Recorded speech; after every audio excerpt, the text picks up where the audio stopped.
I'm against censorship. I'm in favor of, free speech. I'm almost a free speech absolutist. I think if you don't like something, you don't have to buy it.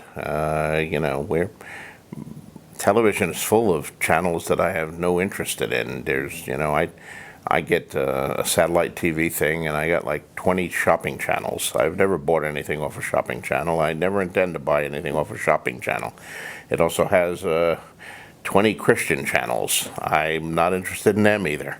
But I don't want them taken off the air. I don't go, oh, these Christian channels, I hate them, get rid of them, censor them. The government should stop all these Christian channels.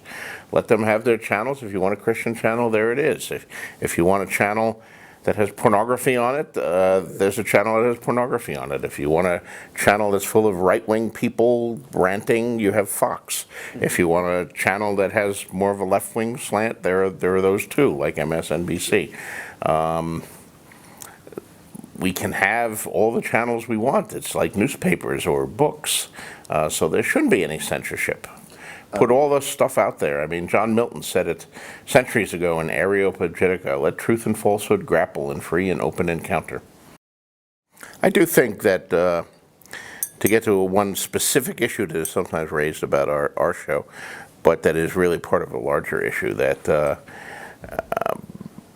the sexual attitudes in America really need to be liberalized. I mean, it's ridiculous that there's still half the population of America goes crazy if they see a female breast on television, as happened in the Super Bowl. Yeah.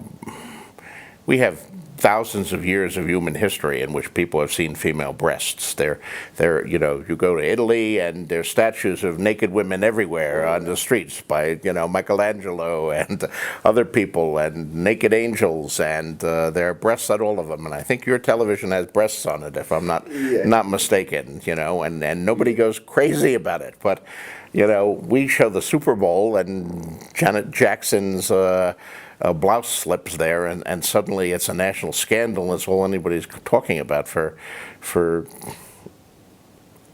months. So that's crazy. And the fact that there are breasts in HBO's in my show, that's fine. I'm all in favor of that.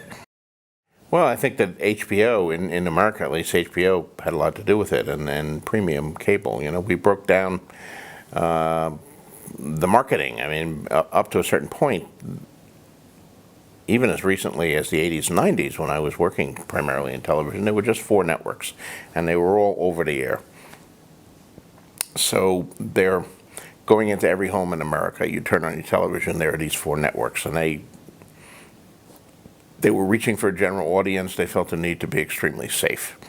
But with cable television and with the proliferation of cable channels and then premium cable channels, which you don't even get with your regular thing, you have to go out and specially buy that.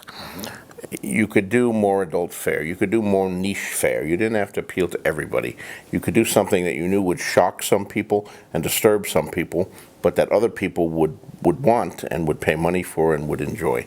So you saw channels with higher sexual content. You saw channels with greater violent content, and now you have like 50 places you can sell a television show, and all of them have different parameters and different guidelines. But HBO was really one of the first ones and one of the most important ones in breaking those previous taboos and doing it with shows like The Sopranos and Deadwood and Rome, which in many ways is a precursor. I don't know if you saw that show or not, but that was an incredible show too. I don't know if you should be happy when they die, but you should certainly be affected. Mm-hmm. I mean, if a character in a work of fiction dies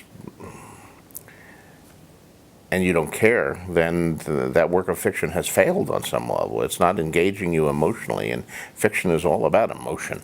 If we just want to engage in an intellectual analysis or argument, we can read nonfiction. It's really the better tool for that. Fiction is meant to engage us on a very primal emotional level. We want to laugh. We want to weep. We want to feel the strong emotions there. We want to fall in love, even with its character who's just a construction on a page. Mm-hmm. And so when a character dies, you should feel something just as you do in life. I mean, and the fact that so many people were so distraught at the Red Wedding or when Ned died, that's I take that as a sign that I succeeded in what I set out to do. And I even wanted to give the readers a bit of pause when the so-called villains die. I mean, I don't know if you're up to date with the books or the TV show, but you know, to refer to some specifics, you know, when Joffrey dies during his own wedding, you know, if you read that scene in the book, he's younger in the book. He's only 13 years old, and there are moments there at the end. As much as you hate that character, there are moments there at the end, and you're seeing it through Tyrion's eyes, where he's seeing a 13-year-old boy in terror dying before his eyes and reaching out to his mother and to his uncle, Tyrion, you know, help me, save me. He can't be saved. But you should feel that too, if only for a brief fleeting moment when you're not jumping up and down and saying, yes, the bastard's dead. But you should feel both emotions, because life is complex like that. And when Tyrion confronts his father in the final scene of the season and kills that's a tragedy as much as it is a moment of catharsis here. It's the failure. It's the ultimate family dysfunction, the family breaking down into the worst possible way.